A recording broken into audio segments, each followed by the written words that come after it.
বর্ধমান বিশ্ববিদ্যালয় এবং কৃষ্ণসায়র উৎসব কমিটির যৌথ উদ্যোগে ফুল মেলার আয়োজন করা হয়। বর্ধমান শহরের কৃষ্ণসায়র পার্ক গোলাপবাগে এই ফুল মেলা চলবে। এদিনের এই মেলার শুভ উদ্বোধন করেন সাংসদ কীর্তি আজাদ। উপস্থিত ছিলেন পশ্চিমবঙ্গ বিধানসভার উপাধ্যক্ষ আশিস ব্যানার্জি, বিধায়ক খোকন দাস, বর্ধমান পৌরসভার চেয়ারম্যান পরেশ চন্দ্র সরকার এবং মেলার মূল উদ্যোক্তা শ্যামাপ্রসাদ ব্যানার্জি। এই মেলা চলবে 12 জানুয়ারি পর্যন্ত। প্রত্যেক বছরের ন্যায় এবছরও মহা ধুমধাম সহকারে এই উৎসব পালন করা হচ্ছে। আগে এই উৎসব বন্ধ হয়ে গিয়েছিল।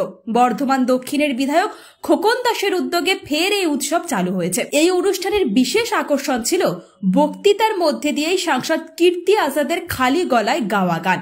এবার আরো ভালো হচ্ছে, বছরই 10 দিন ধরে হয়। আজকে 3 তারিখ থেকে শুরু হলে 12 তারিখ পর্যন্ত চলবে 10 দিনের এই মেলা।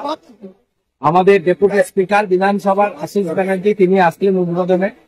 আমাদের এমপি ছিলেন কীর্তি আজাদ, আমাদের ডিসি ছিলেন আমাদের শঙ্কর কুমার তিনি ছিলেন। তাছাড়া আমাদের পৌরসভার চেয়ারম্যান ছিলেন, সমস্ত কাউন্সিলররা ছিলেন, বিশিষ্ট নেতৃত্ব নিয়ে আমাদের সুন্দরভাবে নির্বাচন হলো। 10 দিন ধরে মেলা ছিল।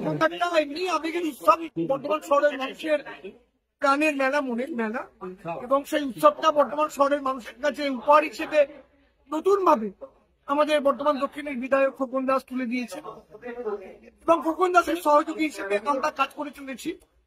বর্তমান বিশ্ববিদ্যালয় এবং উৎসব কমিটি যৌথ উদ্যোগে মেলা হচ্ছে। আজকে তার শুভারম্ভ হলো।